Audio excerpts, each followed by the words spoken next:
I want to do a follow-up on a video I published a while back that shows how you can use a Kreg pocket hole jig like this to do dowel joinery. I made that video after I used this same technique on a kitchen table I was building for my family. And apparently you guys really liked that video because it has over 1 million views.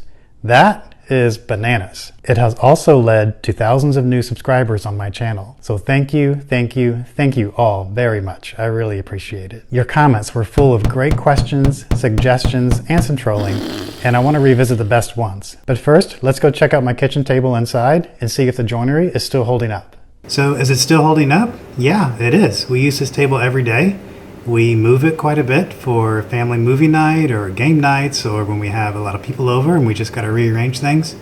And it's been holding up great. No issues at all. You can see where the dowels were located. 1, 2, and 3. And then there's 3 more right here. 1, 2, and 3. But these are blending in really well. It's hard to see those. And here you can see where I signed and dated the table. This is where I drilled for a pocket hole to attach the top. But it ended up getting in the way, obviously, because of where the dowels go. So that's not even used. And yeah, I know. I shouldn't be using pocket hole screws to attach the top because it doesn't allow wood movement in the top. Well, this is just cheap construction grade pine and wood bleach, so if it did split and I had to redo it, it wouldn't be the end of the world. At the end of the video, I said I'm not the only person who's done this, using a pocket hole jig as a doweling jig. So I shouted out Nestle Haney, who has a similar video showing the same technique. And Nestle commented, "It's been a year now and the chairs I made in this manner are still holding tight. Thanks for the shout out." You bet, man. Keep up the good work. Izzy Swan has a demo video showing this same technique as well, so I'll link to him and Nestle down in the description. Lots of people ask if this would be stronger than just using pocket hole screws and not the dowels. So I think it would be, especially on a large table with large legs. I just think if it's just pocket hole screws, and even if there is glue in there, that's just a butt joint, a glued butt joint, which we all know is very weak, especially on the end grain of this piece here. So I think if it was just pocket screws, that glue joint would eventually release, and then the screw threads would start to push and pull on the wood inside the leg, and I think it would start to loosen up, especially on soft wood like pine, like this. That's just my thought. If you think I'm wrong, let me know in the comments. But before you do that, share this video with everybody you know, because if I'm that wrong, all of your friends need to know too. BVB says this requires a drill, a bit, a trim saw, and a common inexpensive jig to complete. No measuring, no mortise too big for the tenon, no hours of acquired skill and wasted lumber to have to justify. Drilling 2 or 3 holes and filling them with dowels is nearly as basic as woodworking can get. And it's still very strong, practical, and efficient. And that is why BVB has been penned for almost a year. Ted says, "Hi, great idea and the video is a great tutorial." Thank you, Ted.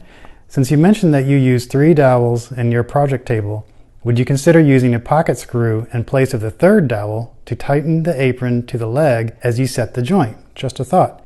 Yes, this is a great idea, and many of you suggested that. And then Lisa just levels up on that. "I have done this too, but yours is the first video I've seen. I sometimes use dowels in conjunction with pocket hole screws. In your example, I would have put a quick pocket screw or 2 in first, like from above the apron. That way I don't need clamps. Being a disabled builder, pocket holes make things easier, but for heavier pieces, the dowels add peace of mind." Lisa, you are awesome, and that comment made my day. I love the suggestion, and I actually did it on this version.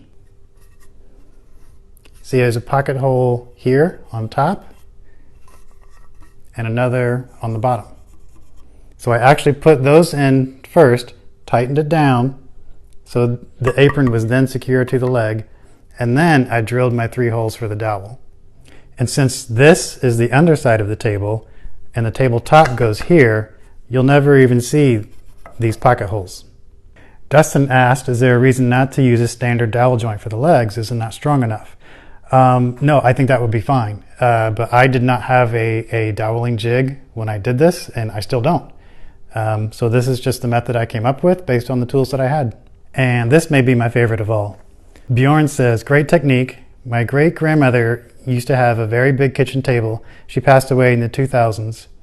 And I always asked myself why there were some oval markings in a slightly different color, like these. Now I know the answer. The table had been built in the 1920s of the last century, maybe an old technique which got a bit dusted in the sawdust of time. Bjorn, I love this story. That is so cool to think that when you were younger, you used to look and see these odd markings on your great-grandmother's table.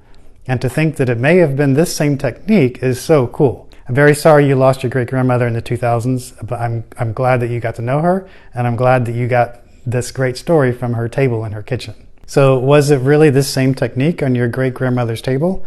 I'm not sure, but if you watch Izzy Swan's video below, he says that this is actually a very old technique that he's seen on a lot of very old antiques, and it's actually been seen on some Egyptian artifacts as well. So who knows? And now for some trolls. Mike says, the title is misleading. There were no dowels used to secure the rail to the leg.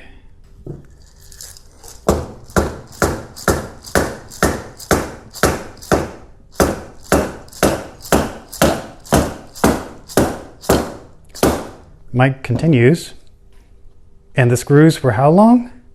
And what type of screw? Are we talking about the same video? Robert says, that will break right off. Yeah, I see how you didn't barely need Sandy. I don't know who Sandy is. That is not a strong joint opposed to a mortise joint. Okay. Michael says, sorry, but really dumb. Why not just use Kreg jig screws and glue and be done with it? I guess because the video is called How to Use a Pocket Hole Jig for Dowel Joinery. Here's one from GHK. Using this technique makes the piece you're building impossible to disassemble for future maintenance. I guess that's true, but isn't that the case with most furniture? Hey, thanks again for all the great comments and questions. Thank you for all the views and the subscriptions. I really appreciate it. If you want to see the original version of this video, that's up here. And if you want to see another video I picked out just for you, it's right here. If you're not already, please subscribe. I'd love to have you on the team and give this video a like. And if you think someone else wants to see it, go ahead and share it. Thanks everybody. Have a great day.